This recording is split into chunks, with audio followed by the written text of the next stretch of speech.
menggale serada penak wetengku truk. Mari ngentut matus langsung aman wetengku. Ya syukur. Alhamdulillah Ndoro Antaséna gelem nampa kok. Wah ya syukur. Piye didupak saiki apa aja. Gayamu arang wis kabeh wis rampung kok lagi omong senengane ora. Terus ujuk-ujuk sama ajeng mateni Petro. Yo nek Petro niku salah, nek bener. Ini kula lara tenan dari lu wong kula dirancang-rancang nganggo tombak dada kula. Niku karuan rek ngrasake ning bareng ming disuarani kaya ngono perih ning ati perih. Banget. Sampeyan mbok kelingan biyen jaman dijadi niku sing ngetutke sapa? Sampeyan dicemplokke teng kawah kula niki mloya-mlayu teng pinggir kawah nganti sarung kula kobong. Ngandel ora. Mergo saka omonganmu kriwikan dadi grojogan keguyon dadi tangisan. Nganti aku wani karo Sinuwun Mandura iki mergo mau mapane ning Ndatulaya. Nek nganti aku wedi karo Sinuwun Mandura, wah wong sak Nayaka Ngamarta padha ngarani Petruk kuwi jiring getih wedi mati. Ning jane bareng tak pikir-pikir Petruk kok mungsuh Sinuwun Mandura iki padha karo timun mungsuh duren. Upama aku malang-malang kaya ndo mentang-mentang kaya gendhiwa diwaneni karo Sinuwun Mandura mesti mudar tenan. Terus mulih wae yo Le. Mulih nanti? Mulih ngene bapak matur karo bapak. Nek para Pandhawa ora iso rawuh ning Karang Kadempel. Terus nek bapak gelo atine piye aku tak takon. Terus mengko nek bapak kagol atine aku tak takon karo kowe piye wis coba. Monggo Semar kae wong do nyebut Samar. Semar nangis ki durung karuan atine sedih. Semar mesem ki durung katuan atine seneng. Bapak tok waduli Pak ora iso nggawa Pandhawa ngaturke Pandhawa rawuh ning Karang Kadempel karo Pustaka Jamus Limasada. Bapak meng guyu. Ning atine bapak wah keloro-loro terus. Sapa ngerti iso ngerti atine bapak? Ngibarate kedung jero iso dijajaki, atine menungsa sapa sing ngerti. Terus nek miturut kowe piye? Maju terus, pantang mundur. Mungsuhe Baladewa lho, Gong. Mungsuhe Baladewa, ora mung wong loro saudara saurupan padha karo awake dhewe. Mungsuhe Baladewa. Yo ngopo? Dheweke duwe pusaka. Oh ya ndek petrel. Petelku nek memungsuh musakane Prabu Baladewa ki njur kepiye? Aku tak takon karo kowe kekuatane apa? Kowe iki nganggo iki ora? Nganggo. Tekan kene nganggo ndas. Tenan padake apa? Terus saiki aku njaluk iku pritekelmu carane piye? Nek cara aku ya, Tru. Semar iki apa? Semar iki bapak. Bapakmu apa bapakku? Bapakku ya bapakmu. Semar kongkonan anak berarti anak dipercaya karo bapak. Nek mestine sing dikongkon anak barep ya kuwi si Gareng. Heeh. Ning mergo bapak wis ora percaya Gareng, percayane karo Petruk karo Bagong. Mula sing dikongkon Petruk karo Bagong. Terus nek kepercayaane bapak ki tok sepelekke, kowe mulih ra iso mboyong Pandhawa. Kowe saiki tak takoni nek dadi Semar kowe gelo ora? Lah aku nek dadi Semar nek kongkonan anakku aku gelo. Nah, artine bapak ya kaya ngono kuwi. Artine Semar ya ngono kuwi. Terus iki piye? Baladewa diadepi. Kowe mung tak kandhani to. Kowe iki mung tak kandhani. Sinuwun Mandura dawuh karo anak-anak Pandhawa. Ndara Garukaca, Ndara Antarja, Ndara Antaséna. Tak tonton saka kadohan dawuh anak-anak Pandhawa kon nyekel karo Petruk. Mosok aku kon perang karo Ndara Antaséna, Ndara Garukaca, Ndara Antarja. Lho, justru malah kuwi luwih gampang. Kok luwih gampang? Kowe bayi wingi sore. Sing bayi wingi sore, Ndara Garukaca, Ndara Antarja, Ndara Sena. Kok wani arep nyekel karo kowe? Ha kowe wong tuwa kok wedi karo bocah-bocah. Wes kowe arep mulih-mulih ya. Lah kowe arep endi? Aku arep lunga. Lho. Ora methuke putra-putra Pandhawa. Lah kowe ya ora methuke kok, masa kon methuke dhewe? Mati wong loro, mukti wong loro to. Oh iya, wis niat tenan iki, niat tenan. Pokoke nek sing tekan kene sapa wae arep nyekel karo kowe, arep nyikara karo kowe, arep merangket karo kowe diwaneni. Kowe iki menungsa udu kewan. Oh iya, iya. Ngono kok jireh ora. Lah kowe, lho aku nek kowe wani aku ya wani. Nek aku wedi, aku ya wedi. Wong ora tau ndek pendirian to kowe. Aku kelangan pendirian kok. Wah, jan angel banget omong karo kowe. Ya ora usah omong. Lah kacane meng kowe kok ora omong karo kowe, omong karo sapa? Aku yo ngewoke kok. Terus saiki piye? Ngene wae. Kowe engko sing rembugan. Nek kira-kira kowe wedi perang, aku tak ning mburimu. Aku mergo nek omongan ki sok atos. Mengko ndak malah ora prayoga. Dijak omongan apik-apik. Engko nek Antasena Gatotkaca Antarja ki tetep arep nyekel karo kowe, kowe ora usah temandang. Sing temandang kowe nopo piye? Lho. Wani apa, Gong? Weh. Aku ki aja kok menungso. Nek pancen pahit aku bener, Truk. Aja kok jamak lumrahe titah. Dewa mudhun wae aku ora wedi. Gong, cangkeme sing apik lho. Nek dewane mudhun tenan piye? Wani tenan apa? Wah, iya. Ah iya. Ya aja. Aja kok menungso. Demite aku ora wedi. Ganti demit. Mau dewa kok saiki ganti demit. Sok ketrucut cangkem putra. Ngono nek Bathara Antrada medhun tenan, Bagong wani karo dewa banjut kowe modar tenan aku. Ah iya. Ning wani tenan, wani tenan. Aku tak tengok nang mburimu nek kira-kira aja ora kena jak guneman, aku disasmitani truk. Jawilen tak sikat kabeh. Wah iki senengku ngejakku iki nang kene iki. Asli lho, asli. Rasa kuwatir. Ngapusi wak kepruk watu siramu beres. Aku tengok nang mburi. Ya kene, tengok mburi kene nek ana sing teko, tak jai rembugan apik-apik nek kira-kira ora kena, kowe tak jawil, kowe sing temandang karya. Siap. Rasa kuwatir ala dene mantan gendro terminal. Name mungsu anak-anak Pandhawa wis pira banggane. Tengok mburi kene kok. Oke.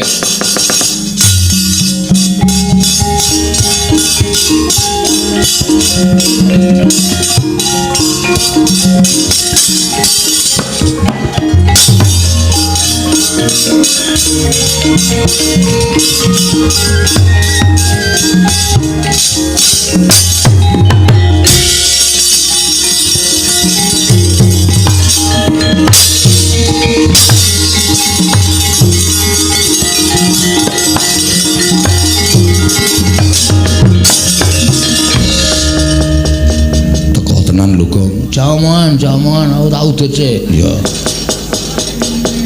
Antasena kecil. Iya. Ora usah sumbar sih to, sing dadi nyatane sih. Ora usah kuwatir, santai wae pokoke atimu digawe tentrem omongan sing apik, nek kono ora iso jak omongan sing apik-apik langsung aku tok jawe lak sikate saka kene. Iya. Ngomong apa Bagong? Takoke Gong. Aja bloko lho. Iya. Tak omong kene arep ndupak ndoro Antasena. Tak kepruk watu ndasmu lho to wae. Engko nek wis gelut wae. Oh iya. Mboten omong napa-napa. Ndoro Antasena ngaturaken bekti nggih, Den. Ya tak tampa to pangestuku tak manono ya meniki sangat anggen kalau ndadosaken jimat. Ora wong mriki ajeng napa? Kowe tak takoni jujur karo aku ya, Truk. Nggih. Kowe wani karo Siwa Mandura ya. Nun, kowe wani karo Siwa Mandura.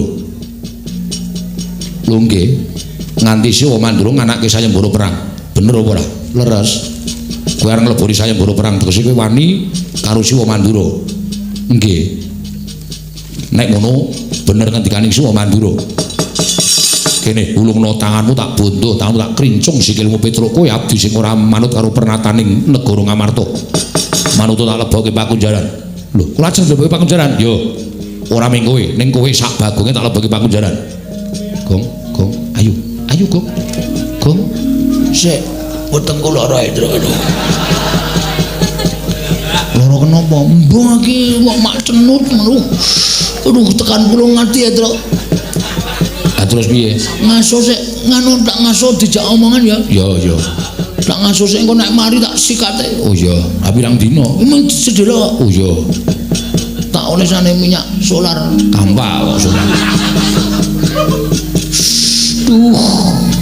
Bagong kenapa kowe? Mboten ngerti. Lara weteng. Lara weteng kok dadakan ora mangan apa-apa kok lara weteng. Enggak, niki anak kula niku seneng dadakan. Nuwun sewu, Den. Nek sampean arep mbondo kula, monggo, kula ora apa-apa. Ning nuwun sewu. Panjenengan nampa lapurane Sinuwun Mandura ning kudune sampeyan niku nek kepengin adil ya nampa pelapurane Petruk. Kedadiane kaya ngapa? Kok nganti Petruk nganti geger karo Sinuwun Mandura. Lah kedadiane piye?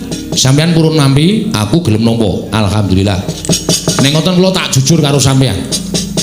Kula wani Sinuwun Prabu Mandura niku mboten kok perkara kula niku wani, ning kula mbelani karo bapak. Bapak utusan karo Petruk karo Bagong teng negara Ngamarta.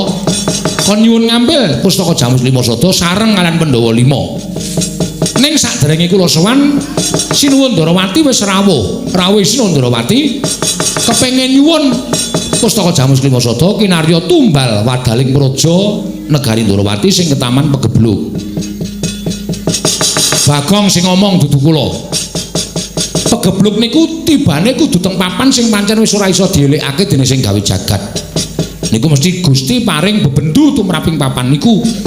Ning kok Ndarawati negara sing ditunggoni Sang Hyang Bathara Wisnu kok taman Pegebluk niku apike diteliti dhisik. Angka 2, ya ta nek nganti Sinuwun Ndarawati niku Sinuwun Ndarawati sing saestu nek palsu.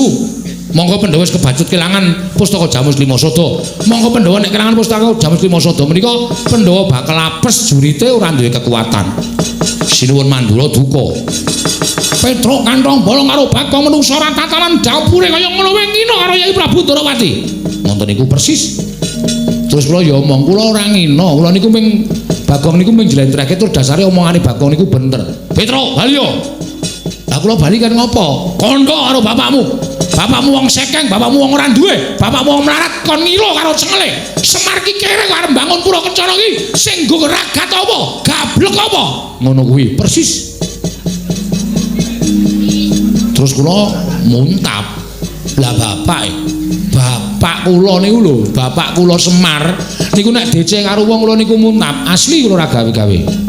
Aja kok DC karo wong, bapak kula niku mlaku jegoke kirik-kirike tak bleh.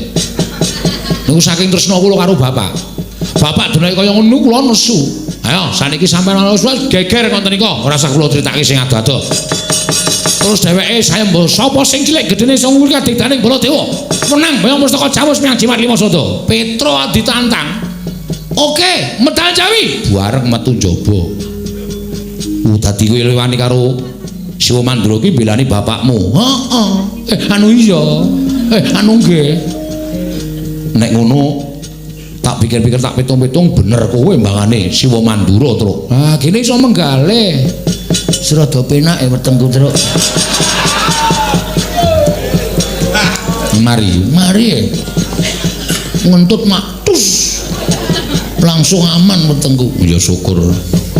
Alhamdulillah Ndarantasena gelem nampa kok. Wah, ya syukur. Piye didupak saiki apa? Aja. Gayamu arang wis kabeh wis rampung kok lagi omong senengane ora.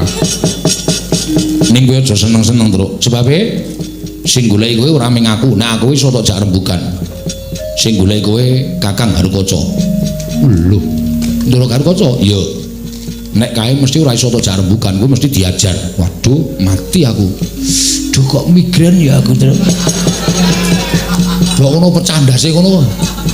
Wong anggere ana masalah kok migren wetenge lara, ndi sing boyoke kumat, ndi sing kencing batu.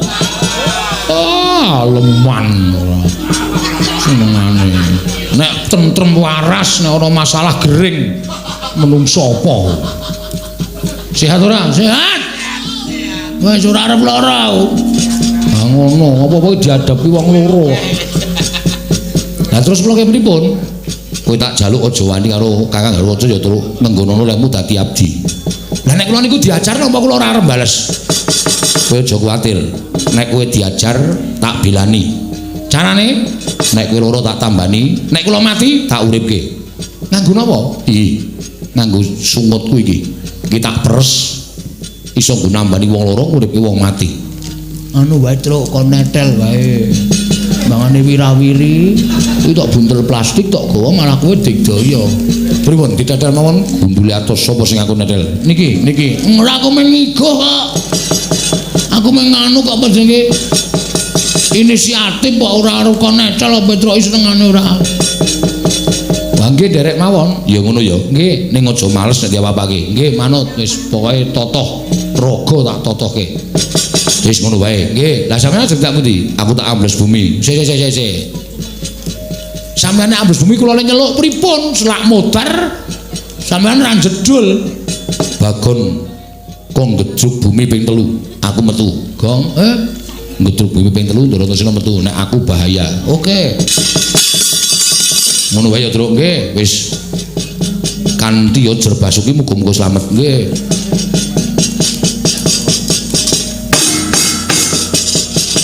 Ono apa Bagong? Anu mung jajal kok wedan.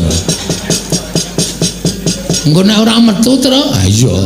Pas digedruk ping 3 ora metu ngono. Gelo. Ha iya. Ha iya ta? Kadang-kala ya ora nganti ping 3 wis men. Ha iya. Kowe. Kowe. Ngene kok notok iki ora. Wis, Ndoro Karikoco tekan kene aja dilawan, ning pokoke ade gawe cara piye Ndoro Karikoco wedi karo awake dhewe. Nek dheweke ngantemi awake dhewe Ndoro Antasena dundang kok. Oke, wis rasa kuwatir wis entuk beteng.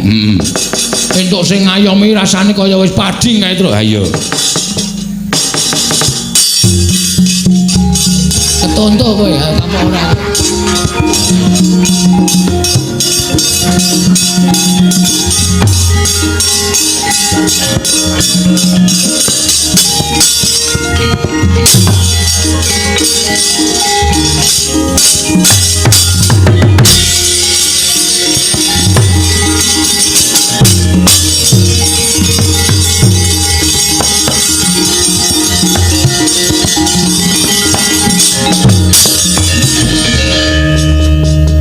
Tru. Nun. Karo Bagong. Nggih. Mudar iki, Tru. Santai wae, santai. Santai piye? Iki cilakane nek sing dipotol ndase aku. Sing gedruk lemah sapa? Ayo aku no. Kowe dipotol sik. Aku arep gedruk lemah potol Ndoro Gatotkaca ora ana sing gedruk lemah. Kowe karo aku almarhum. Ora sapa ditogong kuwi pikiran iki sing aman-aman wae to. Aman-aman wong aku ki ngenae penemu aman-aman. Itu. Nun. Ono Bendoro teko malah omongan karo adine. Ngapunten Bagong kok sing marahi. Ngapa kurang marahi apa-apa? Wigatosipun napa Ndoro rawuh mriki? Motol sirahmu. Menengo. Motol ora. Motol po macuk. Anten apa, Den? Pedro. Nun. Kowe tak takoni jujur. Nggih. Kowe wani karo Siwa Mandura. Oh nggih. Ning lek kula wantun niku perkarane Ora usah dadak matur akeh-akeh. Cetha kowe wani karo Siwa Mandura. Pedro.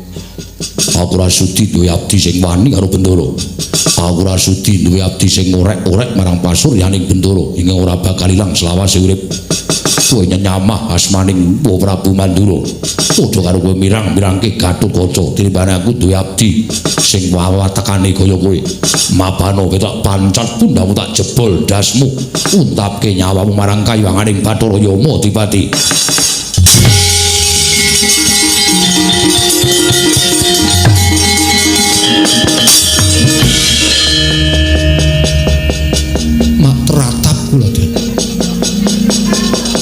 Bareng sampeyan ngendika Petruk, mapano tak pancat pundhamu tak potol ndasmu.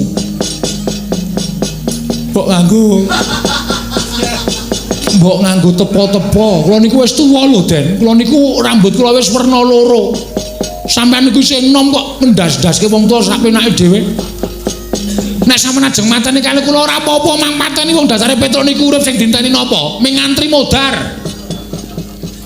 Ning mbok yo omongane ora kaya ngono kuwi sing apik. Ngapa to nek apik iki? Satriya weton kayangan putrane Ndara Werkudara kok omongane sak penake dhewe ora. Nek krungu piye akeh didomestani Gatotkaca ki randhe tata krama, Gatotkaca ki randhe unggah-ungguh. Biyen dek cilik dimong karo Petruk, didulang karo Petruk, ditutik karo Petruk bareng gedhe ngunekke Petruk ndase arep dipotol. Sapa sing isih? Malah ngunek-unekke karo aku. Ngunek-unekke mawon, kula ngunek-unekke sampean niku pun bener wong kula sing ngomong sampean. Sampean niku sing ngomong kula. Mula nek sampean ora bener kula wajib ngunek-unekke sampean. Ati kaya ngono awas sampean. Ora ati kula, Dek. Lha iki wong tuwa. Lha nek omane ndi anak bojo, monggo kula ya wis peputu.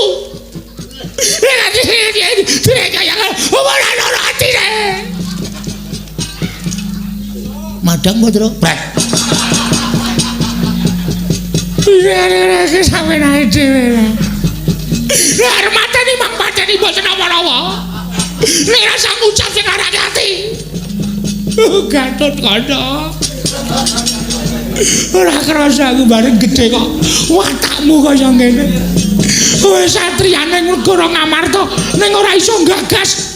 Apa sing diomongke Prabu Baladewa ki bener apa luput? Ora mbok teliti dhisik. Terus ujug-ujug sampe ajeng mateni Petro. Yo nek Petro niku salah, nek bener.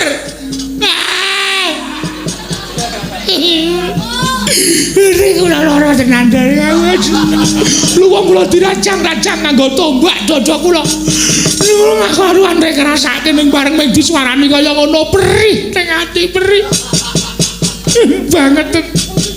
Sampeyan mbok kelingan biyen jaman dijedi niku sing ngetutke sapa? Sampeyan dicemplokke teng kawah kula niki mlayu teng pinggir kawah nganti sarung kula kobong. Seprene jari arep ngijoli, cap gajah duduk. Tak anteni sing teko mencap tikus duduk. Apa wangon ya ngono kuwi apa nepati janji. Ora ati kuwi. Mun mang pateni kula. Mang pateni. Ayo iki tangane gek go motol. Aja meneng wae. Kula wis ikhlas mati saka tangane Ndara Gatotkaca. Kula ikhlas mati saka tangane bendara kula sing kula tresnani, mboten apa-apa, mboten apa-apa. Pun ge mang pateni ning mang titeni. Sukma kula ucul saka raga ditampani teng swarga. Mesti ditakoni karo simbah sampeyan. Simbahku sapa? Mbah Mul. Ya Ndara Pandu. Ndara Pandu Dewanata. Ya kok. Kowe ngapa nangis? Aku arep kelangan kowe, Tru. Genah utangku ra kesaur. Kebanget tenan. Bapak tadi sapa kula ucul saka raga tekan swarga takoni Ndara Pandu. Lho Petruk wis mati. Nggih, pun entek batrene. Kok ora dices mboten wonten cop-copan. Sapa sing mateni Petruk? Putu sampeyan lho. Putuku sapa? Atmajane Ndara Werkudara. Namine Ndara Gatotkaca. Lah kowe salah apa? Kula mboten salah, mboten luput. Prabu Pandu mudhun saka swarga goleki sampeyan. Ora nrimake pakartine sampeyan. Bapakmu wae karo aku rong tau ngunekke apa-apa. Rong tau ngunekke ndasmu. Nek ngeplak kulino. Nek kula dikeplak ora apa-apa mergo keplakan Ndara Werkudara niku ana hargane. Sak keplakan mesti 150. Mulane ora dikeplak kula mriki mesti nyoroke sirah kula takon ngeplak. Lha nduk sampeyan. Anak Ndara Werkudara kok arep motol sirahe. Tru. Kita ora berhasil. Ayo mlayu wae. Menengo wae ra sak cerewet dulang sandal cangkemmu wae. Wis santai wae kok. Aku wis melu nangis lho, Tru. Tru, aku arep kelangan kowe, Tru. Ikhlasno, Gong. Ikhlasno. Aku tak mati dipateni Ndara Gatotkaca, Gong. Wis kowe ora usah wedi. Ikhlasno. Aku titip bojoku karo titip anak-anakku sing isih cilik loro kae. Nek takon bapane wis ora ana. Bapane mati dipateni Ndara Gatotkaca. Engko nek aku anakku takon Ndara Gatotkaca ki sing ngendi? Tuduhno ya Kang.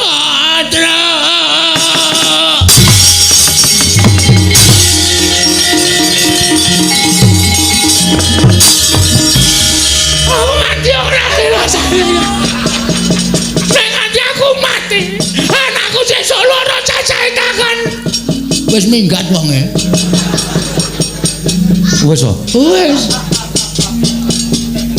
Kok malah lungane kok ora aku madhep rono ya kok. Ndara Gatotkaca ki ora welas karo kowe. Welas karo anakmu. Monggo mau ngomong anakku sing cilik-cilik, anakmu sing cilik sing ngendi to?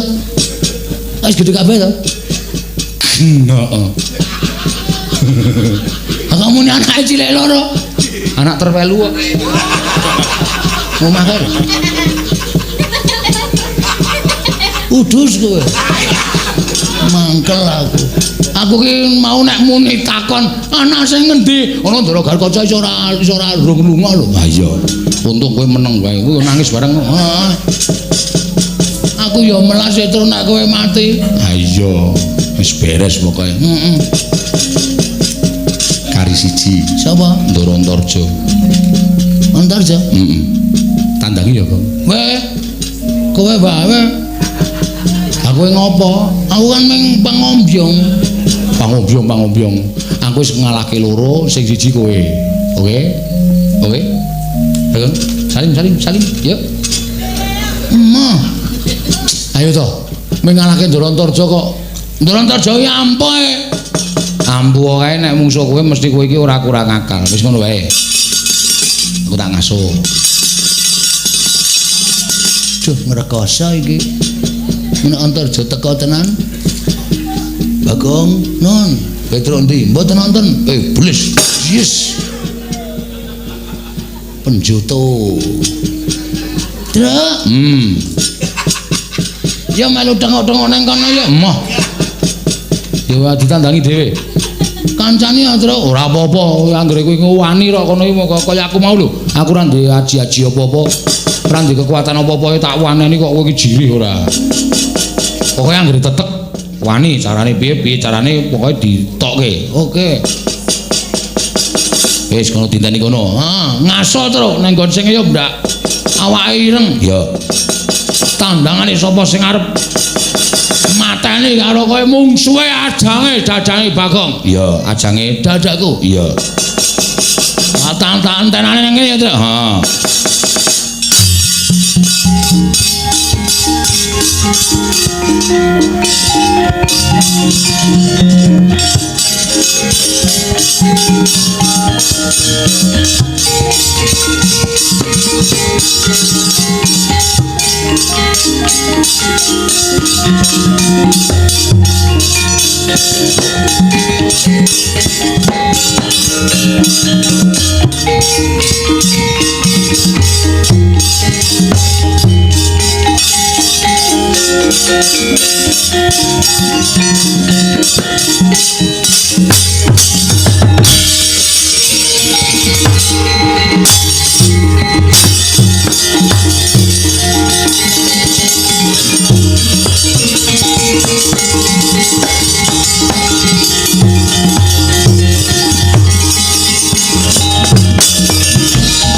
Gunjang kanjing langit kelap-kelap katon lir kincang ngrisang mawe gandrung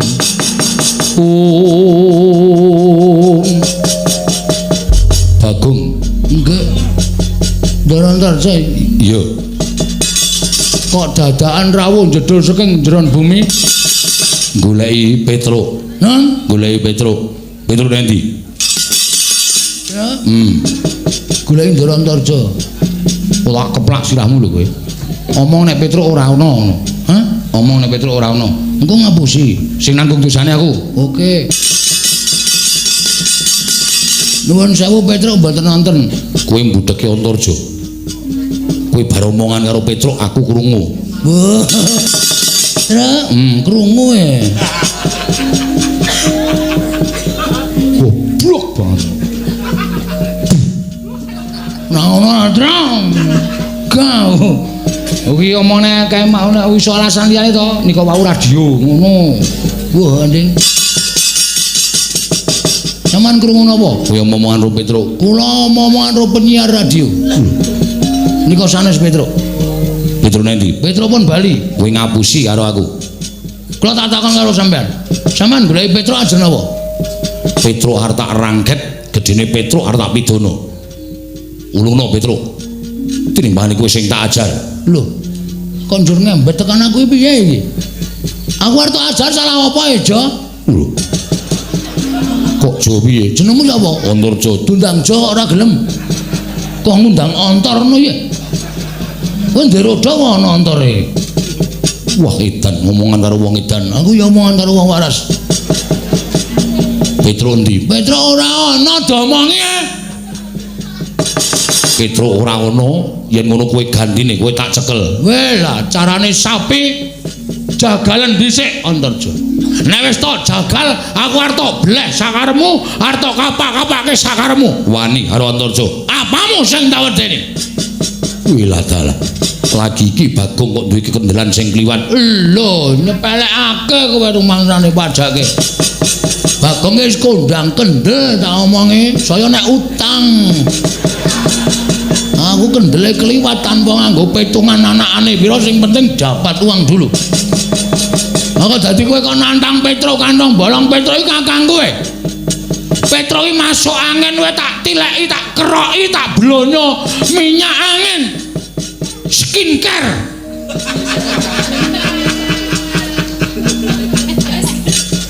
Ngarani kowe kleru kok mempeng. Kowe lho, Fresh care. wah berarti sok tuku iki. Nek sisikmu nglothok tok blonyo skincare karemu kowe. Ora guneman karo kowe. Petro kowe masuk angin tak tambani kok mati diame-ame. Seremu piye? Kowe ora meneke Petro lakon tak katutke dosane. Oke, ora wedi aku karo kowe. Apa dianggep Bagong wong loro saudon telu saurupan.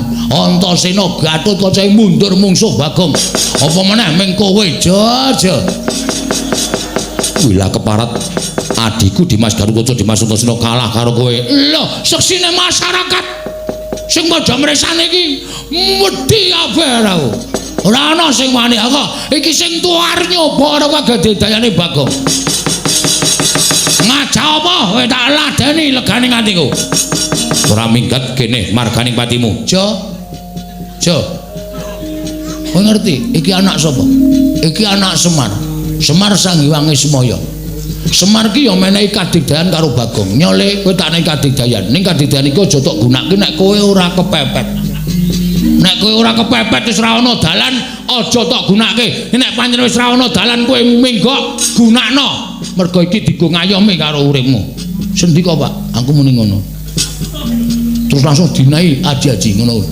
Aji-aji tau tak gunakake. Nalika aku nglamar bojoku.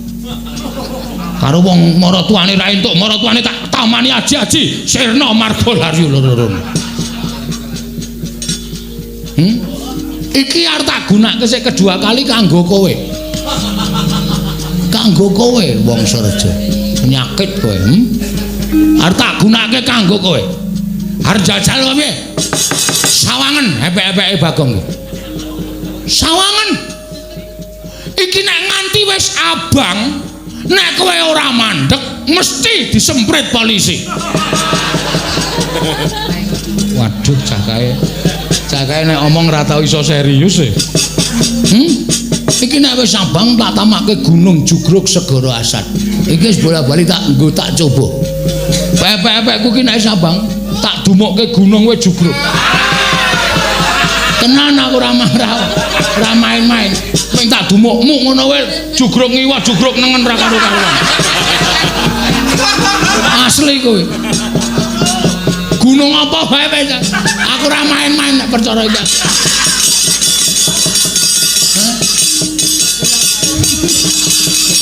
Tenan aku ora goro. Ana meng kowe pamer duwe pusaka aji-aji sing iso tak tamake Gunung Jugruk Segara Asad, ora mung sak gunung. Aku loro. Sak dumukan ki loro. Tenan aku ora main-main. Arep nyoba apa piye? Nyoba apa piye? Iki tak dumokke tang jajamu ora jemblong tekan geger aja dundang Bagong.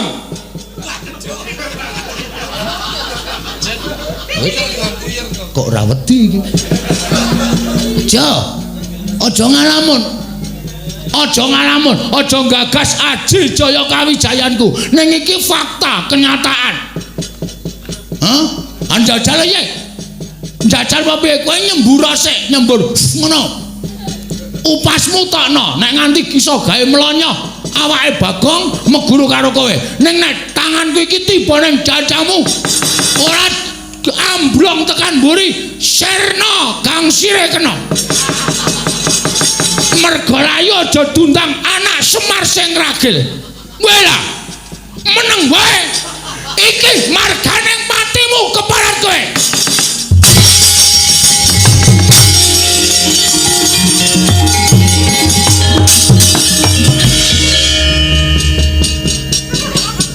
Piye, Gong?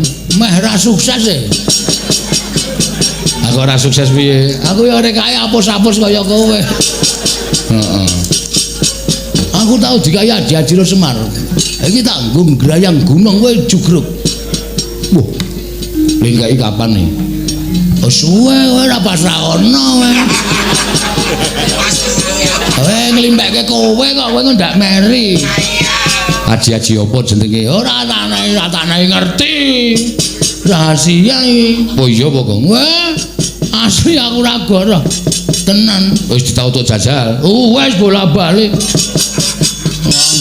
Ora ana mungsuhe wae tanggung grayang tetepan asman. Cah nekat kok aku. Terus tak iki nek nganti wernane abang tak dumukke dadamu jeblong tekan geger. Wah. Elok. Terus Dorontorjo mlayu. Ngeleng ki apa, Tru? Oh. Bolongan cilik kok sedeng gede ya, Tru. Ah iya, Mbok. Ngomong pasak gangsir lho. Elastis wae ya ora ngerti aku. Ora ngerti nek perkara kuwi ora ngerti. Tak uyuane Patro men met aja. Engko nek glageben kaya jangkrik kae rasa duwe ra. Kowe senengane wit Gong kae kok ana sing joget-joget kae sapa kae? Endi e? Kae. Patih Mandura kae. Sapa? Udawa. Patih Mandura kok Udawa? Prawan. Prakuta. Prawan. Arep tak tamani gununge. Ngawur ora. Dindani kene nek kira-kira arep ngajar ora duwe polo wong loro. Heeh, iya. Men tekan kene, Gong. Heeh.